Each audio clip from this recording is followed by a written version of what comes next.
Welcome back to Movies Down Memory Lane. And welcome back to Movies Down Memory Lane. I'm Stephen Billings. Of course, my friends are here with me to talk movies again. Andrew Cabral, Dan Skip Allen. How's it going, guys? I'm doing all right. It's been a rough patch for me. It's been kind of a rough patch for me. Bad enough, my team's not been winning the last couple days, so I'm not doing good baseball wise. Well, I was gonna say, kind of like the same team that is in the movie we're talking today. Yeah. It's kind of ironic that we're talking about Game 6 today, and my team can't win a game. Well, at least you're not my team. Well, you won today, so you did me a favor. No, we didn't. We didn't win today. Oh, they came back and beat you? Yeah, they beat us 4-3 or something, or 5. I thought you all won. Well, no, our bullpen's pretty terrible. Andrew, how's it going? It's going well. It's going. Every day is just moves into the next one. Wow. Getting prepared for Chasing Labels on Monday. Watching a bunch of movies as always. Trying to keep up with movie news constantly as it's always changing and always moving along. What's interesting is part of my preparation for this week was watching this movie, Game 6. And I do feel a little bit of what Dan is saying. This movie brings up a lot of anxiety of being a sports fan, which we'll get into. So yeah. All right. Well, it doesn't look like he liked the movie that much. We'll see. I can just tell already. He's no fan of this. So if you haven't, if it hasn't been said, we're talking about a film. This was Dan's pick this week, and he wanted to talk about this 2006 film. And for some reason, there it is, Game 6, and Dan's got the DVD, as I can see. Which, hey, look, it's probably the only way you can buy it on physical media is probably a DVD. There is a Blu-ray. Wow. There's a Blu-ray of it. They got a Blu-ray for this one. I want to see who put it out. I forgot. I looked it up the other day because I was thinking of getting it, but I'm like, it's a little expensive for an indie film from the mid 2000s. Yeah, it's like $30, which is pretty young. Because it's put out by Ronin Flix. Ronin Flix is a company that is kind of a super boutique, if you will, because we barely have talked about them on Chasing Labels. I was gonna say they don't put out a lot of releases, but they used to put out stuff a couple of years ago, but not so much now. Quiver is the distributor, so they're putting out good movies now. Well, they had a couple bad ones recently, but yeah. But so Dan, this is your pick. Please let the people know a quick. Not draw it out. A quick synopsis of this of Game 6. Yeah, I'm a Boston Red Sox fan, and the title alludes to a game in 1986 called Game 6 between the Boston Red Sox and the New York Mets. But the story is more about people that are a fan of the Boston Red Sox, and they have kind of believed in their lives that they're never going to win, that they're going to struggle, that the curse of the Bambino is kind of, in a way, has connected to them as people, and not only the Boston Red Sox as a team. And I'm a huge Boston Red Sox from Lowell, Massachusetts. And I was actually 12 years old in 1986. I watched this game, and my dad went to sleep. And he says, we got this game in the bag. I watched the entire game. I sat up on the couch and watched, and I fell asleep crying. I literally cried myself to sleep as a 12-year-old because I could not believe what was happening. And so I really commiserate with the Michael Keaton character in this movie. Even though he's got something that he loved to do, and that's making plays and stuff like that. And I got my thing that I have my website, and I love watching movies and reviewing movies and stuff. I have this in the back of my head that growing up, that we're never going to do good. My teams are just not that good, except for the Celtics, of course. But and then there's a film critic in here, a play critic, played by Robert Downey Jr., and he has got this reputation of being a bad critic, a guy that gives everything crappy reviews all the time, and that these two were going to be at each other's throats because he was dreading getting a review from this critic of his play while Game 6 was going on in the 1986 World Series. It's a very underrated movie with two massive stars, Michael Keaton and Robert Downey Jr. Nobody has heard of this movie. That's why I kind of wanted to shed some light on this movie and give a little bit of love to a movie that a lot of people have never seen. All right. Well, the other Red Sox fan in this chat here tonight is Andrew. Andrew is also a fan. I think you're the best place to start when it comes to. We know how Dan feels. Dan is, anybody that picks a movie on this is an obsessed person over the movie they picked. So, Andrew, me and you are the first. This is our first time watching it. It is. So as a Red Sox fan, as a movie watcher, where did you fall on Game 6? It's interesting because, like I said, watching this movie for the first time from a fresh set of, going into it knowing very little about it, it was not quite the movie I was expecting because the way Dan is describing it, it almost feels like, hey, this is going to be a baseball movie. This is going to be a movie about sports fandom. This is going to be a movie about, heartbreak about sports fandom. And it really isn't. For the most part, that's why this movie kind of threw me for a little bit of a loop. That's part of it, but that's a small part of this movie. The rest of the movie is kind of a day in the life of the Michael Keaton character as this New York playwright, and his play is about to premiere, and he's all anxious about it. You know what I mean? He's worried how it's going to do. He's worried how people are going to receive it. He's worried about the actor in it not being able to remember his lines. He's worried about if this film critic, this ambiguous film critic who dresses up in incognito so that people won't notice him in the stands. He dresses in the most ridiculous fashion you've ever seen. So if anything, he sticks out even more. Yeah. He's worried about him ripping his play to shreds because he just hears the reputation about this film critic throughout the community. So it's like the movie's all over the place, like structurally about like just he's doing so many different things in like a 24-hour period, really.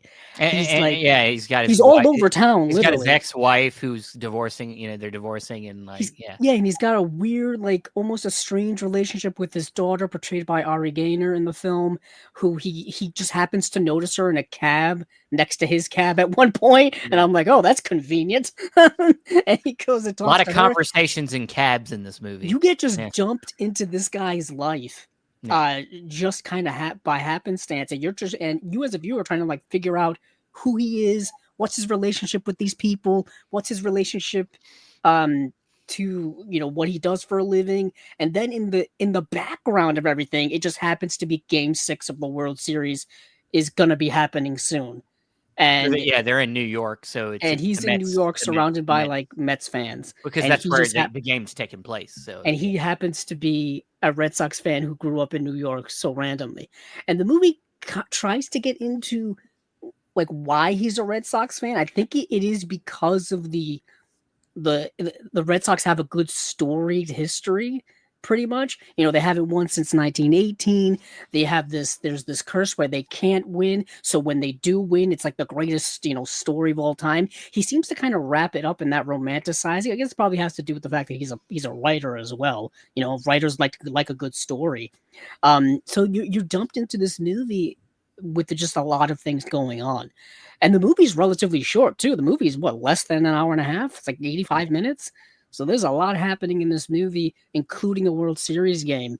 And Michael Keaton, I'll say this, he carries the movie. The whole movie's told from his perspective, pretty much, and he definitely carries the movie. He's the reason to watch this movie. His performance, I think, is better than I think the whole movie is as a structure. You know what I'm saying? Just the way in which he carries the movie.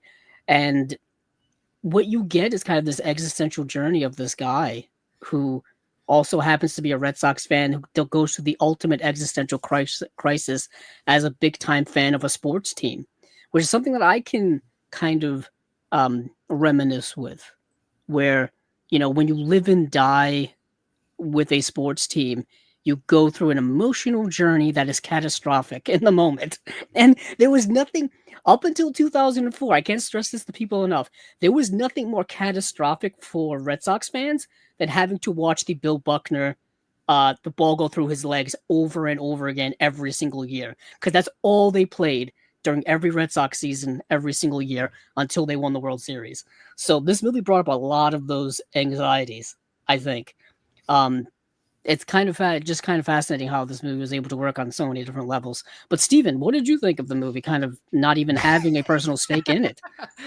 All right, so yeah, I don't have a personal stake in being a Red Sox fan, but I have, I can understand as a Baltimore Orioles fan being part of a team that seems to have this like continuous sense of being stuck, not as long as the Red Sox, but in recent times, just kind of stuck, not being able to get over the hump to get to a even get to a World Series. But I didn't hate the movie, but I think it's a very unfocused movie. Yeah, it's like I said, it's all over the place. I think for somebody like Dan, who's a big fan, and the other elements with writers and things like that, I think that it compels Dan to like the movie a lot. I think it's a movie for him. It's a movie for writers. You can tell the movie is trying to be a play. I don't want to cut you off. No, you're good. But it's kind of unfocused because I think it wants to be a few different things, and I think it needs to choose one. And honestly, like, I think some of the choices, I think the choice to focus on somebody that's a playwright, I don't know that that's the character that I would want to follow in this movie. I would want to follow a working class guy that went through this. Something more like Fever Pitch is like, I think, I mean, you might not like the movie better than this movie, but like a normal guy that is having, I wouldn't necessarily say existential. I think existential is overused in this case. Like, it's not, this movie doesn't go existential with it. It's just like, he doesn't know, he's people, it kind of honestly has a negative connotation in this movie for me, that people wrap themselves up so much in their sports teams that they feel like it affects their actual real personal life, because he's like saying like, oh, I'm a cursed person and my team is cursed.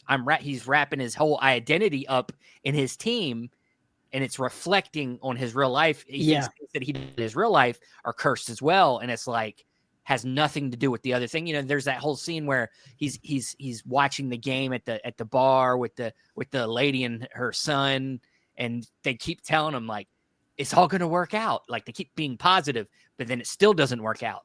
And it just makes it worse when, and like, I get that, but it's like, I think if you wanted to focus on that idea of people wrapping their identities up in something like their sports team, this movie didn't focus on that enough for it to make sense. Like, it spends too much time, as you say, like going in different directions, talking about different facets of this guy's life that have nothing to do and have no clear distinction of why they failed, and it had nothing to do with him being a Red Sox fan.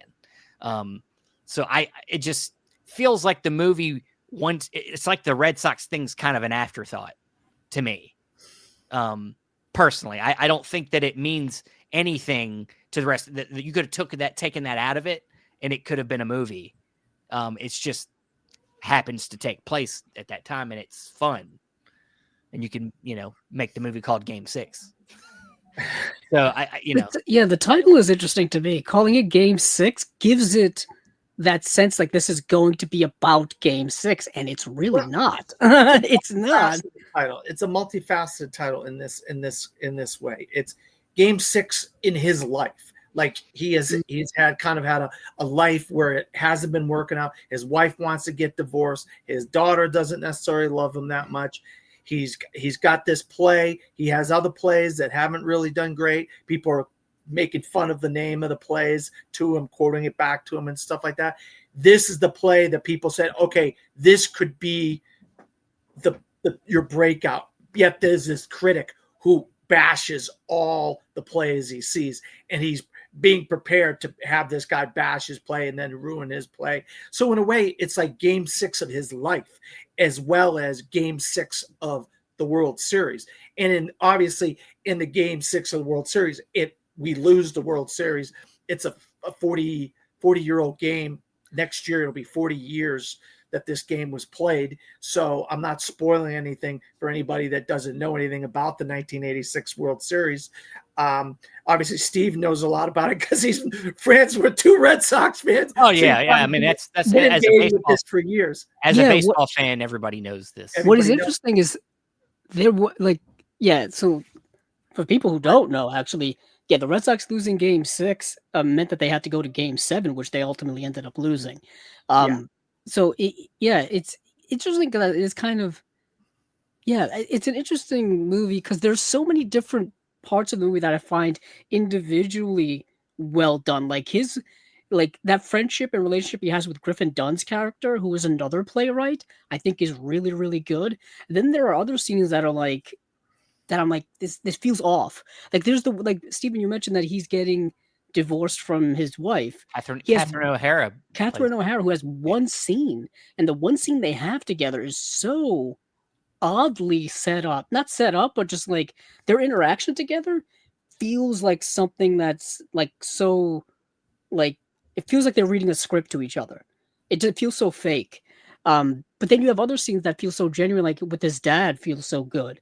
Yet again, like we said, this movie is bouncing around he's doing, I tell you, he does so much, he does more in one day than I do in a whole week. Like he's all over the place. I'm saying that facetiously, but sure. I'm like, he meets his daughter, he's talking with his friend. He's all right. Play. Let Dan explain the movie. Yeah, come on, Dan, hit me. He's over there hyperventilating because we're shitting on his movie. No, I mean, that's another thing. Like I've had a love-hate relationship with my dad, and that scene with the dad where he doesn't know who's at the door. He's like, is that who I think it is at the door? And then he gives him a beer and he's drinking and he eats eggs and he's cooking some eggs and he's talking to his dad and he says, hey, come see the play. I have a love-hate relationship with my dad. I didn't, in later years, I didn't really get along with my dad. My dad wasn't a good father.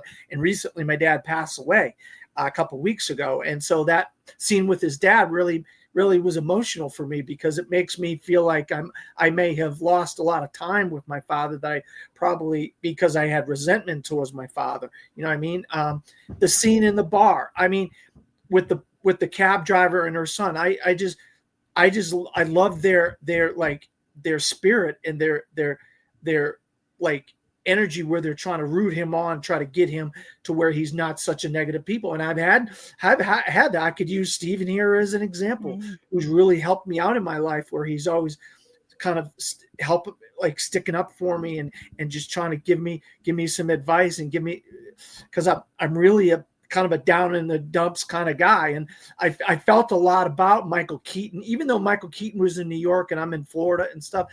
My day-to-day life isn't very good. I'm by myself. I'm kind of going through life. I got my thing, my website and stuff. And I want it to be successful and it hasn't really been that successful. And so I really commiserate with the Michael Keaton character in the sense that he's a playwright and he's doing plays. And when you go in that bar, and I've done it, I've been 2004. I've been in a bar in 2004 for the ALCS, and I had a buddy of mine who was a bartender, and he said, "We're not leaving this bar." It was Ale House. It was an ale house in Daytona Beach, Florida. He says, "We're not leaving here until the Red Sox win this game." And somehow, some miracle, we staved off elimination against the New York Yankees, and David Ortiz got that blue pit. We won the game. And the rest is history in 2004, obviously. And there was nobody in the bar, just the bartender, a couple people. And as the game went on, you started seeing more and more people show up in that bar. Before you know it, it was full of Mets fans. Mm-hmm. And I just commiserate with that misery that he was going through, because it's my day-to-day life, the misery that I'm living right now in my day-to-day life. So that character really means a lot to me. And then the other one on the other side perspective is the Robert Downey Jr. character, where everybody hates him because he's given all these bad reviews to all these people's plays, all their hard work. He had to use disguises to sit in the crowd, and he ends up showing up at the night of the World Series because he didn't want to watch the game, because unbeknownst to anybody else, he's also a Red Sox fan, and they've been tragic in his lifetime. So he wanted to watch the play over watching the game, And so there's so many little things. And I love all the stuff in the cabs where you see all the different cab drivers are from other countries and he's trying to have a conversation with the cab drivers. I love that banter back and forth with the cab drivers and how important cabs are to New York, getting around and the traffic and it just shows New York is a cool city. If you're not a fan of New York, it can be tough. It can be a tough thing, but it's got its charms, So that's just a few of the things that meant a lot to me in the movie, and rewatching it again, evaluating it again, multiple viewings. I've watched it multiple times and watching it again recently this week. It was really a prophetic, maybe that's not prophetic.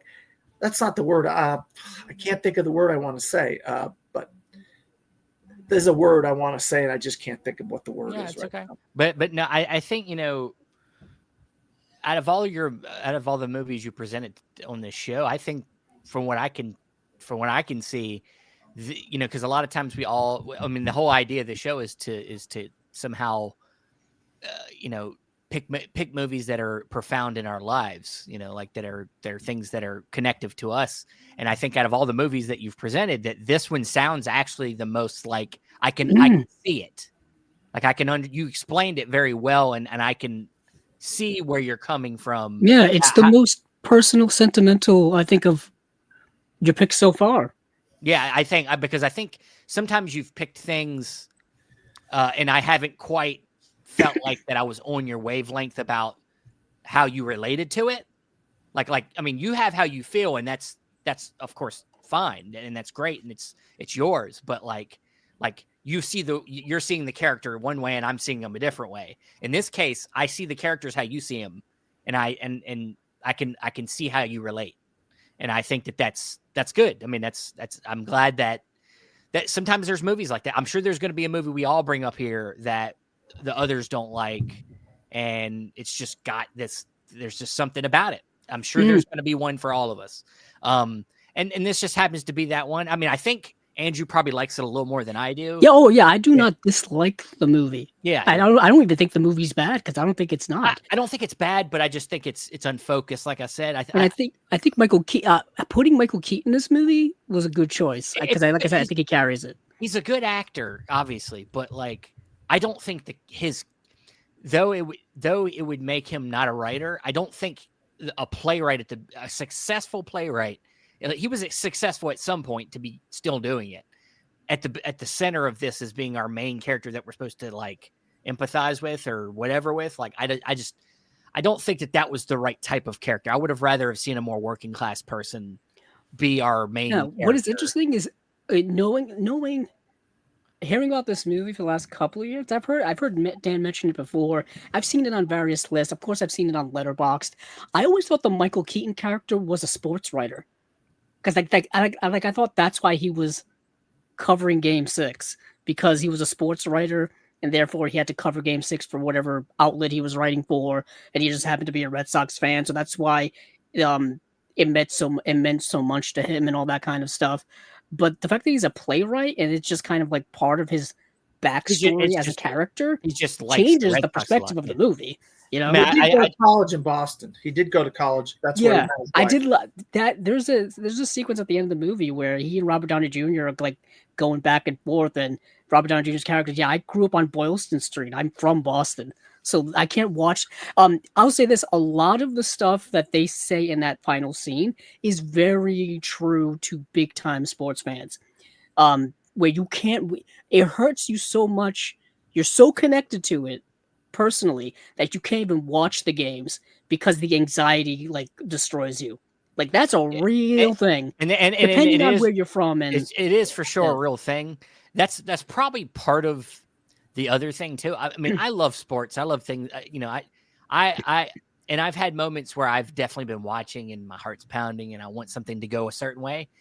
But if it doesn't go my way, I move on, and I don't You're much stronger than me. I don't commiserate over it for days and weeks and months and years. There are still Well, plays. I like to chime in here. I'm like that. I'm like the Robert Downey Jr. character. There are still plays in games that happened years ago that I can't rewatch them because they still hurt so much. I like to yeah. chime in here. Okay, guys. All right. So Bucky effing Dent. Right. Bill effing Buckner. Aaron effing Boone. So if you had that in your lifetime growing up as a fan of a sports team, Stephen, like we did or I did specifically, well, you would have a different feeling. You don't have those heart-wrenching, pull your dying moments. It really depends on where you're from. Trust me. Well, that's what I'm saying. Crazy. Like the movie, like it. Some of it's like super. It's unrelatable for most people because not everybody is a fan of that team. Not everybody has situation. That context, that culture. But also, like, I mean, I grew up playing baseball and I was always an Orioles fan, and we were never ever in that position to have that chance. Well, so, you had like, 90 something. We had some teams in the 90s, and it's had some teams in the mid 2000s, but like never made it to the World Series. And so, and to be honest, like it's just never. There's just never been anything that I'm that consumed with that I take it with me after it's over. Like I let shit go and I move on. Unfortunately, that's just how I am. So I can't really relate to that, like that internal thing that I carry the weight of a team is part of, and I don't live in the city where they play either. Like, it's also a different thing if you live in the town where the team is from. Because it very much is. Becomes a community. It's a community, and it's not. I'm seeing them I'm supporting them from a distance. So it's you don't live in it, so it is different. So I think there's things like that are unrelatable to me. But also, I just think that, like I said, unfocused. It feels like it's trying to be a movie like, and this is a movie I don't think you like, Dan. After Hours. It's like trying to be a little bit of that. After Hours. It's kind of got that After Hours thing where it's like he's going around the city and he's like bumping into people and he's like, and it's kind of like a version of After Hours. Yeah, no, After Hours is actually good. Yeah, After Hours. I'm sorry, but it just feels like it doesn't know exactly. It's got an identity. The movie's like kind of about an identity crisis. And but the movie has an identity crisis, for me.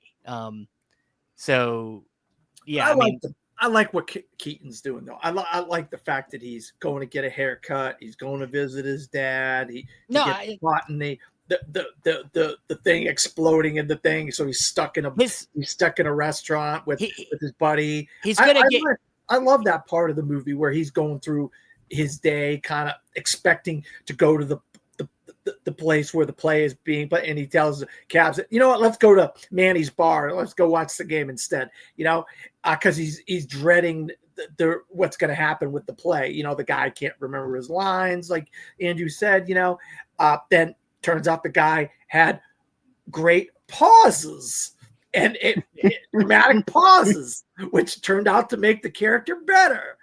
Stuff like that.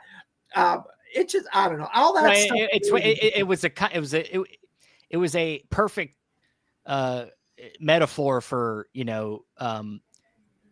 dealing with something that's in your control. So like that play is something that's in his control to an extent. Like he did work, he worked on it for months or however long they worked on it.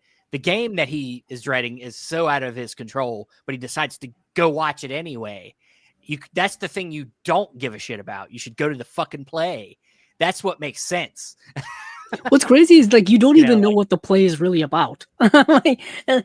You do kind of, but like they don't really talk about the plot of the play. Father-son relationship. It's a that's what you kind of get that sense, but that's about it. Like when you go see like people at the play, like there's not even like a big crowd or anything. It's very almost like an afterthought. So in a way, if the movie would have been a little bit longer, maybe it could have been better, maybe for me at least. But like, yeah, I think the movie's just lacking into focus and detail, and I'm glad that I'm glad you like it. I mean, obviously, Yeah, I'm not I, trying to take anything away no, from not it, at all. Because I but don't think it's bad. I know there's a lot of people who actually really like it on Letterboxd and think yeah, it's there's a rather lot of good underrated. reviews. You're not the Well, only I one. was looking earlier today, just so you know, I was looking at, because I remember seeing Roger Ebert's review and with Richard Roper on Ebert and Roper, and you can't find the video.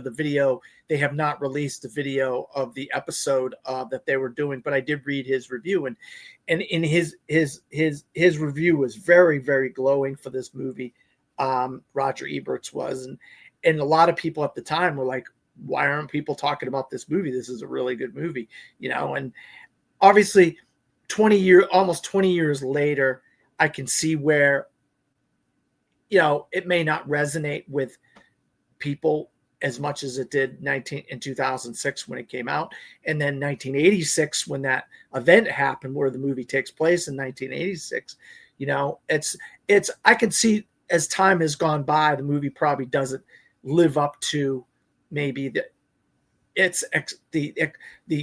what it was back then. And it's kind of the further it goes, it's one of those movies that people just don't think about anymore. You know what I mean? Sure. Especially if you're not a fan of the Red Sox like me. I'm going to continue to think about the movie. But even 20 years later, almost 20 years later, it was kind of like, okay, I remember watching this back in 2006 and I was just blown away by it.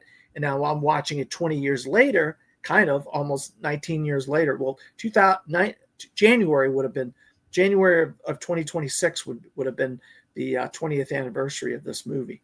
But yeah, I can understand. I mean, I look, everything's not for everybody. No, you know what I mean? And look, my thing is, this series that we're doing, I feel like we're shedding light on movies that means something to us. So I thought to myself, you know what? I want to talk about a movie that means something to me. You know what I mean? And the fact that you guys never saw it before, now the two people that haven't seen this movie get a chance to see this movie. Now you guys get to talk about this movie with me on here, and we get to shed light on this movie for anybody that might decide to watch this episode of Movies Down Memory Lane and say, you know what, I want to go watch that movie, Game 6, because of what those guys talked about. Or I'm a Red Sox fan that never even heard of it, or something, or a Michael Keaton fan, or a Robert Downey Jr. fan, or whatever. This could draw multiple people from multiple whatever groupings or whatever. People say, oh wow, I didn't know Robert Downey Jr. was in that. Oh, I didn't know Michael Keaton was in that.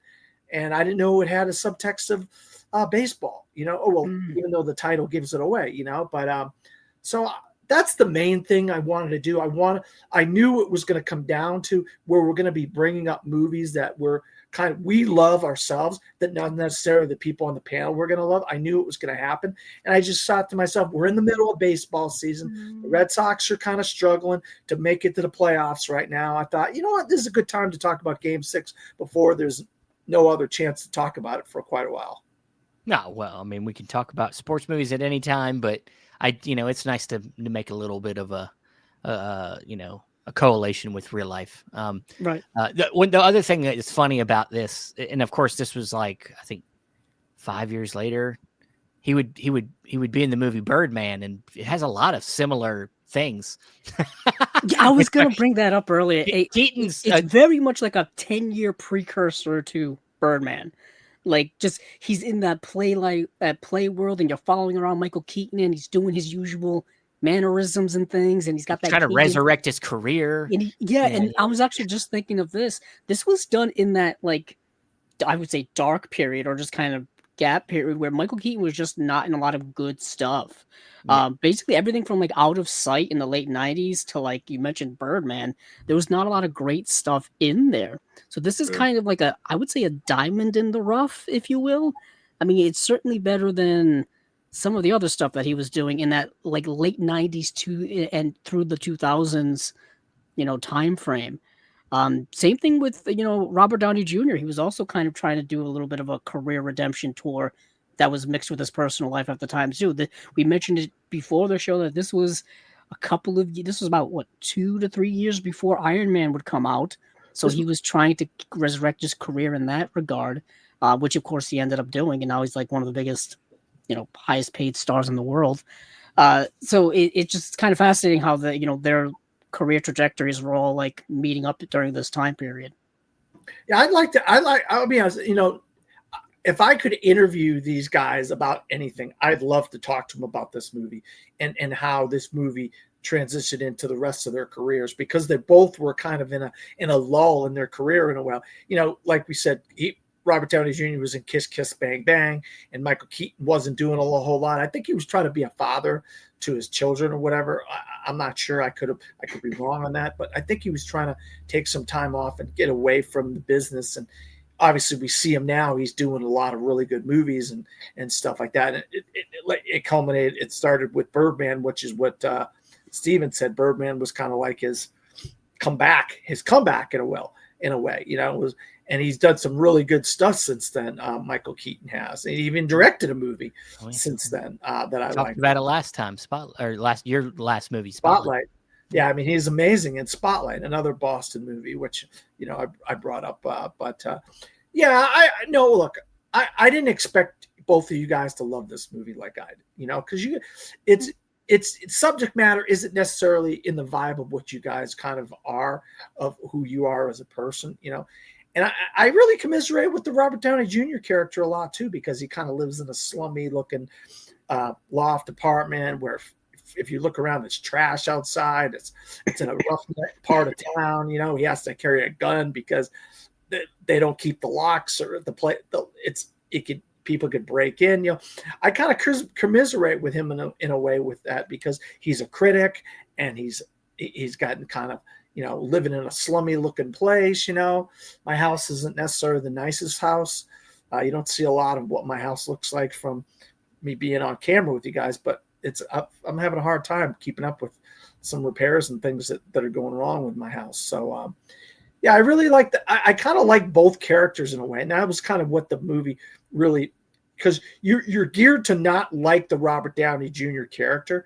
And then in the end, you're like, wait, I actually like this guy. And of course you're geared to like the Michael Keaton character and feel sorry for what he's going through.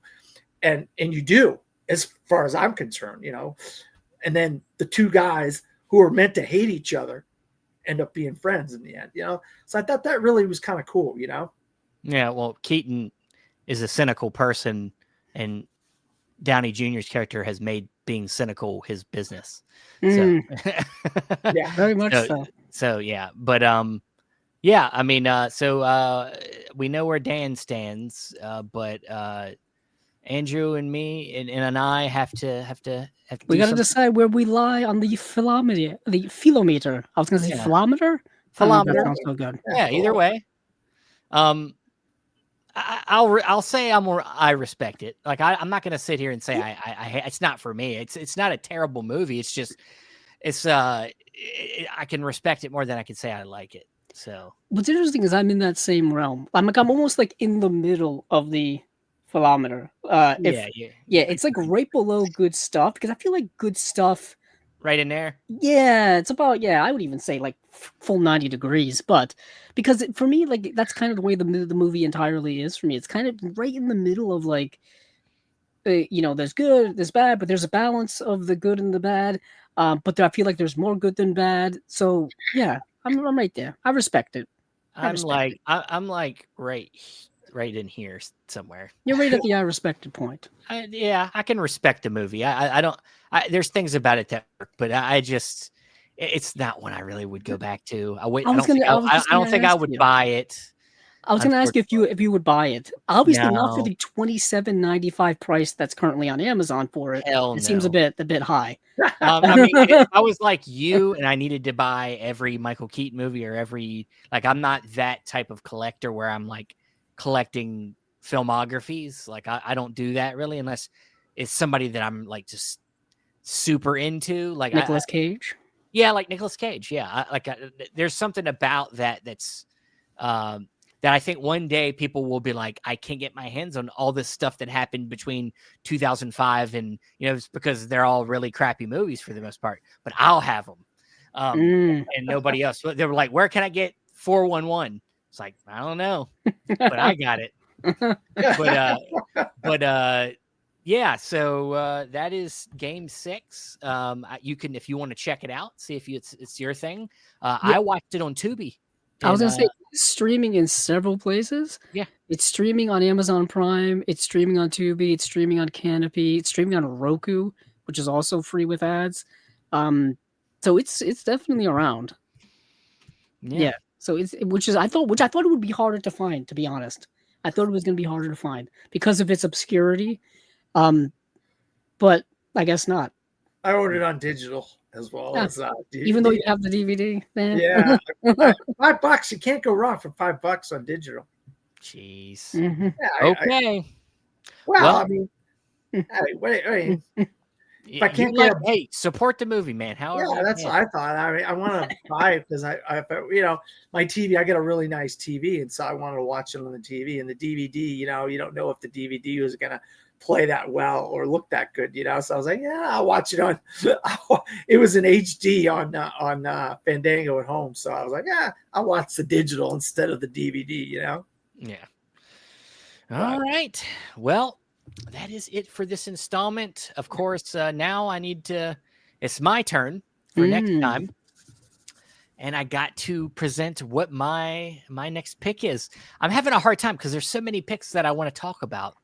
I want to try to take it out of, we're the last couple picks we've been doing a lot more current films. We've done The Dark Knight, we did Spotlight, we did this one, all in the last 20 years, roughly. So I'm going to take us out of here. I'm going to take us back. I want to do one that means a lot to me for a few different reasons, because not only because it's the music aspect of it, but also the imagination of it. I think this was a film that really sparked my imagination at a young age, and I just watched it on repeat so many times. We'll get more into it, but I think I want to do Willy Wonka and the Chocolate Factory. Ooh, nice. So not the one with not Charlie and the Chocolate Factory from Tim Burton. No, Willy Wonka and the Chocolate Factory starring Gene Wilder. Yeah, I just think that nice. This is a good one. This is one that I watched it so much. And I have a DVD. It's like a one of them media book kind of DVDs, but then that 4K came out not that long ago, and I had to grab that. So I'm going to be watching it on that 4K. And I remember when I watched it when I got it, it is amazing on 4K. It does look fantastic. Yeah, for a mainstream 4K, looks really, really good. Mm-hmm. What's crazy is I don't think I ever owned it up until that 4K came out, and it got like some deluxe releases, like the big box Warner Brothers collector's editions, like they did with Casablanca and Gone with the Wind and Wizard of Oz. They did it for Willy Wonka. It's a beloved classic. Yeah. I think I even had it on the VHS shell case. I had that as well. So yeah, that will be our next installment 2 Saturdays from now. So get ready for that. If you haven't seen it in a while, rewatch it. Get in the mood. Light some candles. Eat some candy. Eat some chocolate. Eat some chocolate while you watch it. I've never had a Wonka anything in my life. Real Wonka bar, yeah. I've never had a Wonka bar. I've never had, what was that? Is Nerds? I think Nerds, aren't those Wonka as well? I think so. I think they were at one I've never had any Wonka branded product.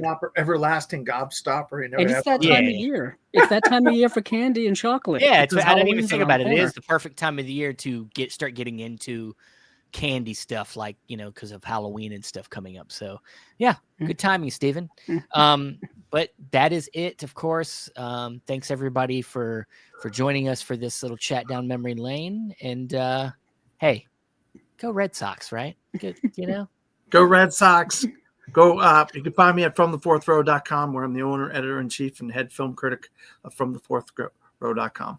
And we got Movie Mutations, folks. Keep an eye out for that. Oh, geez, no. It's not ready yet. It's not ready. Well, we're getting there. I can say this is an announcement, but November 16th is the first episode, so get ready for that. Bam. It'll be here sooner than you think. Yeah, I know. Obviously, check out Chasing Labels, which is coming up this Monday.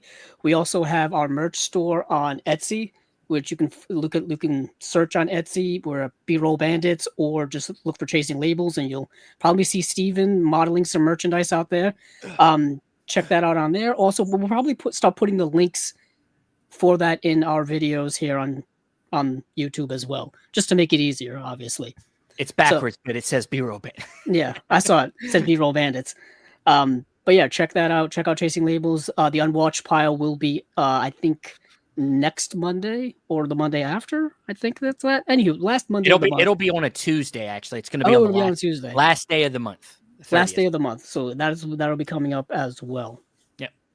All right. Well, everybody have a good night, and we'll see you on that next trip down memory lane.